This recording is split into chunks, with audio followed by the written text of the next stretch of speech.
Why would China, one of the world's most rapidly growing economies, hesitate to allow a major natural gas pipeline to pass through Mongolia, despite the clear strategic and economic benefits? This question takes us into the heart of a high-stakes energy project that has captivated global markets and geopolitical strategists alike. Today, we're diving deep into the story behind the Power of Siberia 2 pipeline, a project that could reshape energy dynamics across Asia. However, with China's hesitation and the complex web of international relations involved, the path forward is far from straightforward. Imagine you're Russia, a country blessed with some of the largest natural gas reserves in the world, particularly in the vast frigid expanses of Siberia. For years, Europe has been your primary customer, absorbing the bulk of your gas exports. But recent shifts in global politics, including sanctions and the need to diversify energy supplies, have pushed you to look eastward toward China, a neighbor with a seemingly insatiable appetite for energy. Back in 2021, Russia and China reached a preliminary agreement on an ambitious new project, the Power of Siberia 2 pipeline, a 600-kilometer-long natural gas pipeline designed to pump billions of cubic meters of gas directly from Russia into China. This wasn't Russia's first venture into supplying natural gas to China. The two countries had already collaborated on the Power of Siberia 1 pipeline, operational since 2019, which currently delivers around 15 billion cubic meters of gas to China each year. But as China's economy continues to expand at a breakneck pace, so does its energy consumption. By 2024, China's natural gas demand is expected to soar to over 420 billion cubic meters annually.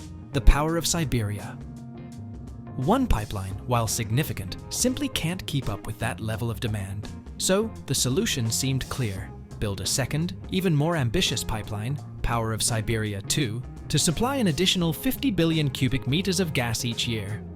This project, estimated to cost over $13 billion, promises to deepen the energy ties between Russia and China while securing China's energy future. However, there's a significant obstacle.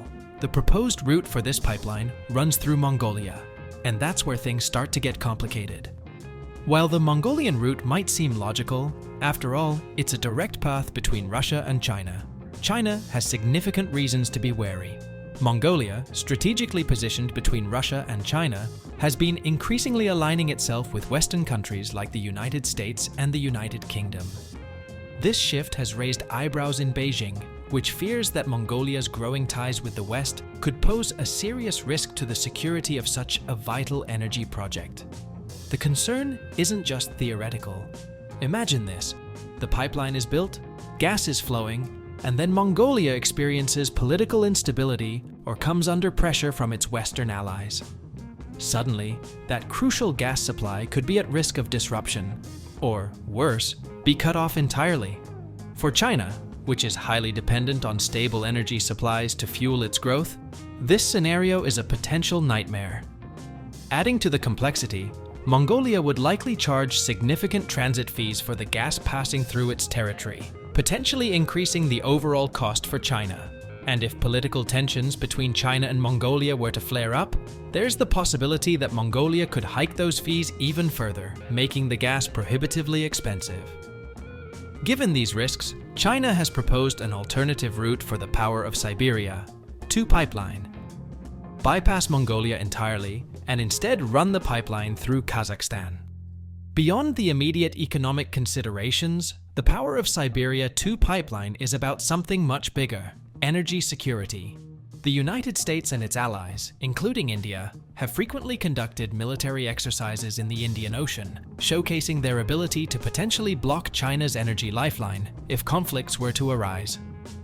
The vulnerability of this maritime route has not gone unnoticed by Chinese strategists, who are well aware that a blockade of the Malacca Strait could cripple China's economy by cutting off its energy supplies. In this context, the Power of Siberia 2 pipeline isn't just another energy project. It's a critical piece of China's broader strategy to diversify and secure its energy imports. This land-based pipeline, running through either Mongolia or Kazakhstan, offers China a more secure and stable energy supply that isn't as easily threatened by geopolitical tensions. So, Where does this leave the Power of Siberia 2 project?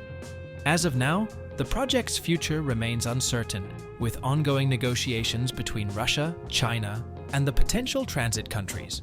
China's reluctance to allow the pipeline to pass through Mongolia stems from a deep-seated concern for its long-term energy security and the potential geopolitical risks associated with relying on a country that is increasingly engaging with the West. On the other hand, the Kazakh route offers a more direct and less politically fraught alternative, but it's not without its own challenges. For Russia, the stakes are equally high. The Power of Siberia 2 pipeline represents a significant opportunity to solidify its role as a key energy supplier to China, one of the world's largest and fastest-growing energy markets. Successfully completing the project would not only enhance Russia's economic ties with China, but also provide a critical counterbalance to the declining European market. As we look to the future, it's clear that the Power of Siberia 2 pipeline is more than just a piece of infrastructure. It's a symbol of the shifting geopolitical landscape in Asia. The outcome of this project will have far-reaching implications, not just for Russia and China, but for the entire region. It's a delicate balancing act, with energy security, economic interests, and geopolitical alliances all playing a role in determining the pipeline's fate. The story of the Power of Siberia 2 pipeline is still unfolding, and its final chapter has yet to be written. Will China and Russia find a way to navigate the complex geopolitical landscape and bring this ambitious project to fruition? Or will the challenges prove too great, forcing them to reconsider their plans? Only time will tell. Thanks for watching.